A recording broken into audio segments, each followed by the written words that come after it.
दोस्तों, आज मैं आप लोग को एक ऐसे प्रोफेशन के बारे में बताने वाला हूँ जिस प्रोफेशन में लोगों को भूख प्यास नहीं लगती, जिस प्रोफेशन में लोगों को पैसे की जरूरत ही नहीं पड़ती।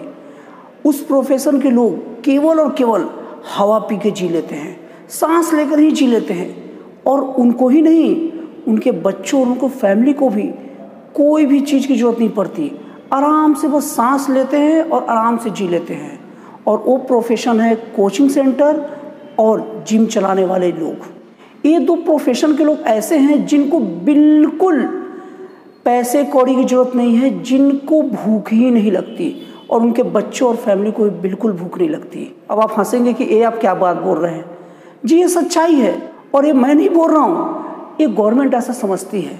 25 मार्च के बाद से, जब से लॉकडाउन लगा है, उसके बाद से सारे के सारे धंधे को गवर्नमेंट ने थोड़ा ज़्यादा, पूरा खोले या ना खोले, थोड़ा ज़्यादा काम लायक खोला है, ओपन करने की आज़ादी दिया है।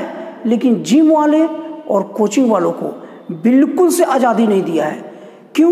क्योंकि आखिर सरकार को यही लगता है ना कि इन लोग को कुछ भी की जरूरत नहीं है, उन लोग को खाने पीने की जरूरत नहीं है, इन लोग को डॉक्टर की जरूरत नहीं है, इन लोग को पढ़ाई की जरूरत नहीं है, इन लोग को कोई भी चीज़ की जरूरत नहीं है।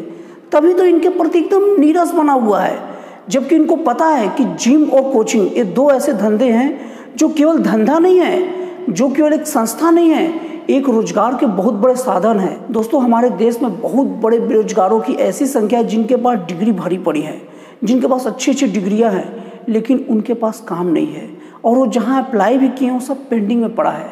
और जब तक जॉब न लग जाए तब तक इन बेचारे के द्वारा कोचिंग चलाया जाता है, ले दे के अपना खर्चा चलाया जाता है ताकि कुछ निकल जाए। कोचिंग रोजगार का वो साधन है जिसमें बेचारे बहुत सारे पढ़े लिखे बेरोजगार लोग, जिनके पास कुछ करने के नहीं है, थोड़ा बहुत ले दे के अपना दाल रोटी चलाते हैं। और सरकार को इन डिग्री धारकों को नौकरी तो दे नहीं पाई, और अब ये बेचारे खुद के भरोसे कुछ बच्चों को पढ़ा के अपना काम चला रहे हैं, तो वो भी सरकार को अच्छा नहीं लग रहा है। तो अब सरकार क्या कर रही है कि अब सरकार उसे भी बंद करके रखी है। मैं आपको बता दूं, केवल दो ही वर्ग ऐसा है जो बहुत ज़्यादा कोरोना फैलाते हैं, जिनके पास थोड़ी भी जागरूकता नहीं है, जिनके पास थोड़ा भी समझ नहीं है। पहला वर्ग है कोचिंग संचालक और दूसरे वर्ग है जिम वाले। मैं लोगों से कहना चाहता हूं कि जो कोरोना वायरस जाने हो ना, जो कोरोना के साथ कोरोना वायरस शब्द का प्रयोग करते हो, वायरस होता क्या चीज़ है याद करो। आप लोग कोचिंग जा कर ही सीखे होंगे। और आज आप लोग ये कहना चाहते हैं कि जो कोचिंग चला रहे हैं उनको कोरोना के बारे में जागरूकता नहीं होगा। आप भले कह नहीं रहे हैं, लेकिन आप कोचिंग संस्थानों को जो बंद करके रखे हैं, जो आप खोलने की बिल्कुल आज़ादी नहीं दे रहे हैं, तो आपका यही मतलब है ना कि कोचिंग वाले के पास ये समझ ही नहीं है कि कोरोना वाले को डील कैसे किया जाए। अगर आप कोचिंग खोलने को इजाज़त दे दोगे तो कोचिंग वाले को समझ तो है नहीं, कोचिंग वाले जैसे तैसे पूरे बच्चे को भर देंगे और एकदम से कोरोना से ग्रसित हो जाएंगे। कोचिंग वाले को थोड़ा सा भी समझ नहीं कि सोशल डिस्टेंस होता क्या चीज़ है। आपका मतलब तो यही है ना।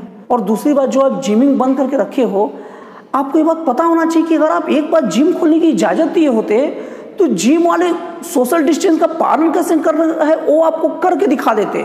जिम वाले हर आदमी को करने से पहले वो जो पकड़ते हैं जिम करते वक्त उसको सैनिटाइज कर लेते, और जो करता वो भी सैनिटाइज करता, और उसके बाद वो जाता, कोई दूसरा पर्सन वहाँ आता तो फिर से सैनिटाइज करते। अब जिम वाले को सिखाएंगे कि हेल्थ के प्रति कॉन्शियस कैसे रहना है। मुझे हंसी आती है और बड़ा दुखद आश्चर्य होता है जानकर कि दो वर्ग, एक वर्ग मानसिक तौर पर लोगों को जागरूक करता है, वो है कोचिंग संचालक वर्ग, और दूसरा वर्ग शारीरिक तौर पर लोगों को जागरूक करता है, वो है जिम चलाने वर्ग। और यही दोनों वर्ग को आप एकदम से रोक के रखे हो लॉकडाउन में, मतलब कि इनडायरेक्टली आप मैसेज दे रहे हो कि यही दोनों वर्ग हैं जो कोरोना के प्रति सजगता जानते ही नहीं है। यही लोग हैं जिसमें से एक वर्ग कोचिंग वाले आपको सिखाए हैं कोरोना है क्या, और दूसरा जिम वाले आपको ये सिखाएंगे कि कैसे एक्सरसाइज करोगे ना तो आपका इम्यूनिटी बढ़ेगा और कोरोना से बचोगे कैसे। और इत्तेफाक से यही दोनों वर्ग को बंद करके आप रखे हो, यही दोनों वर्ग को आप पूरे शक की निगाह से देख रहे हो। और सरकार को विश्वास किस पर है? अब आप कहेंगे कोई तो ऐसा वर्ग होगा जो कोरोना को लेकर अच्छे से जागरूक होगा। वो वर्ग है बेवड़ों का वर्ग। जो लोग शराब दुकान में जाते हैं और शराब पी के कहीं भी पड़े रहते हैं, आपने ये नज़ारा देखा भी होगा कि कहीं भी कुछ लोग पड़े रहते हैं शराब पी के, उन लोग पर सरकार को पूरा विश्वास है कि उन लोग कोरोना के बारे में अच्छे से जानते हैं और कोरोना की सजगता क्या होती है हमें उनसे सीखना चाहिए। तभी तो सरकार तभी तो सरकार अप्रैल महीने से ही, जब लॉकडाउन खत्म भी नहीं हुआ उसके पहले से शराब दुकान खोलने की अनुमति दे दी, शराब बेचने की अनुमति दे दी। अब शराब बेच रहे हैं तो खरीदेगा कौन? वही खरीदेगा ना जो शराब पीता है। और वो शराबी शराब के नशे में भी इतने ज़्यादा जागरूक हैं कि कोरोना के बारे में वो सबसे अच्छे से जागरूक रह सकते हैं और सरकार को उन पर विश्वास है।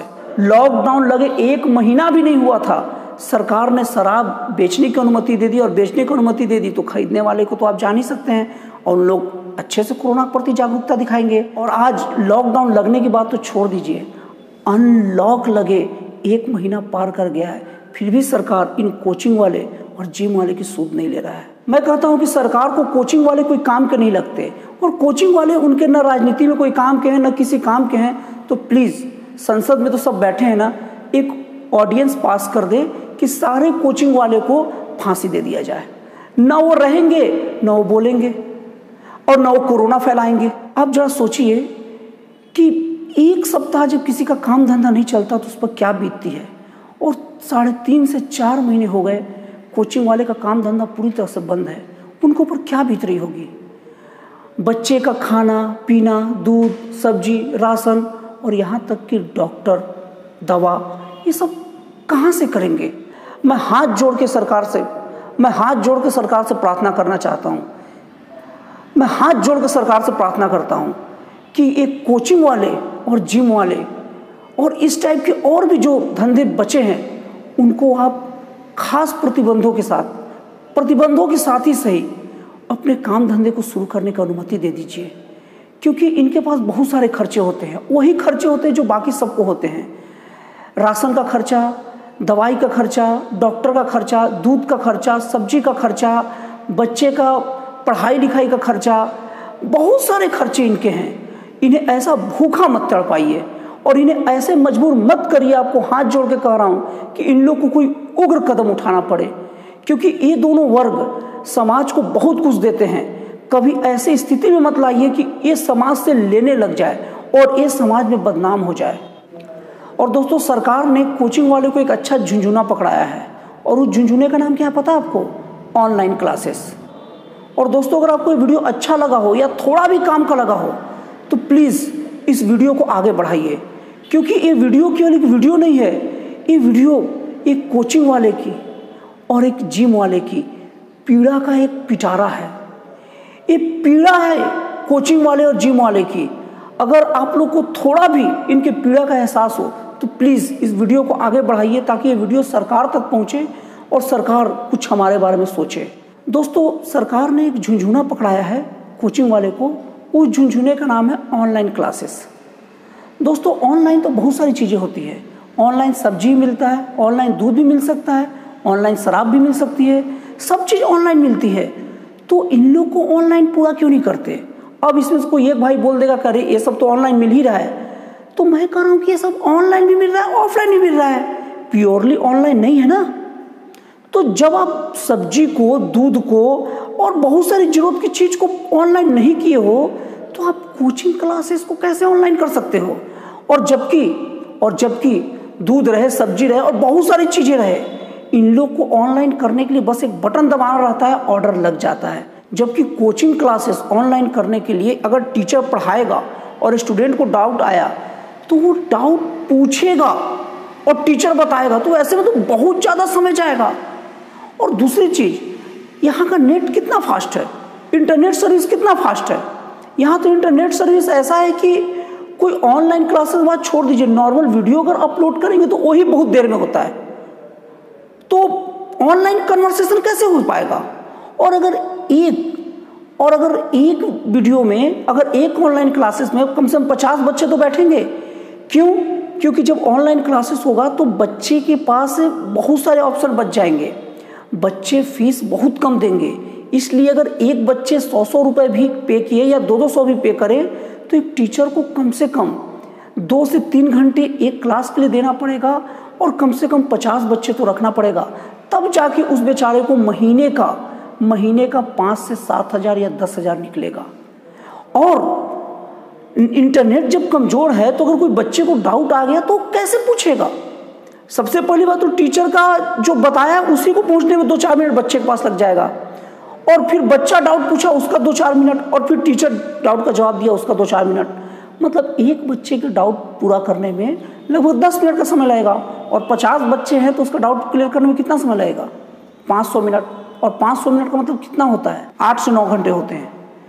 तो क्या संभव है ऑनलाइन क्लासेस का, जिस तरह यहाँ की इंटरनेट व्यवस्था है?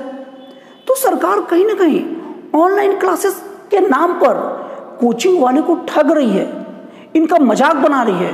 और दूसरी बात दोस्तों, हमारे देश में ज़्यादातर कोचिंग क्लासेस, ज़्यादातर बोले तो 98% से ऊपर कोचिंग क्लासेस पारंपरिक तरीके से चलती है। मतलब उन लोग कभी सोचे ही नहीं थे 98% कोचिंग संचालक कि हमें ऑनलाइन पढ़ाना पड़ेगा, तो इसलिए उनके पास ऑनलाइन का सेटअप भी नहीं है। और सेटअप अगर मान लीजिए उधारी लेकर इधर उधर जुगाड़ करके, आसान भाषा बताऊं, इतना दिन निकल चुका है ना, कुछ गिरवी रख के अगर ऑनलाइन सेटअप बना भी लेते हैं ना, तो भी अनुभव उनके पास नहीं है। ऑनलाइन क्लासेस गिनती भर लोगों के पास है और उन्हीं लोग उपयोग कर पाएंगे, बाकी कोचिंग संचालक उपयोग नहीं कर पाएगा। और अगर कोचिंग संचालक ऑनलाइन क्लासेस का उपयोग कर भी लिया ना, तो भी दूसरी दिक्कत है। हमारे देश में अगर एक घर में 4 बच्चे हैं या 2 बच्चे भी हैं, तो बहुत सारे घरों में बस एक ही स्मार्टफोन है। और अगर गार्जियन वो स्मार्टफोन लेके चल गया तो बच्चे कैसे पढ़ेंगे? ऑनलाइन क्लासेस कैसे पॉसिबल है? ये कहीं ना कहीं कोचिंग संचालकों के साथ एक बहुत बड़ा मजाक है। फिर भी सरकार कर रही है, अधिकार है मजाक करने का। शायद सरकार को लगती है कि इनकी संख्या इतनी कम है, इन लोग क्या मेरा योगदान देंगे। राजनीतिक कोई उनको फ़ायदा हम लोग से दिखता नहीं है, लेकिन उन्हें सोचना चाहिए कि कोचिंग संचालकों के पास बहुत बड़ी संख्या में युवा आते हैं। ऐसे कोचिंग संचालक हैं जो बच्चों को पढ़ाते हैं तो उनकी कहना उनके माँ बाप भी मानते हैं, और जो कोचिंग संचालक बड़ों को पढ़ाते हैं वो बच्चे जो बड़े होते खुद वोटर हैं, और जो बच्चे बड़े होते हैं उन्हीं के कहने पर उनका पूरा घर वोट देता है। तो अगर आप राजनीतिक तौर पर भी कुछ सोच रहे हो ना, तो ये बात याद रखिए, कोचिंग अगर टीचर चाहे या कोचिंग पूरे संचालक चाहे ना, तो आपकी राजनीति को भी खसका सकती है, प्रभावित कर सकती है।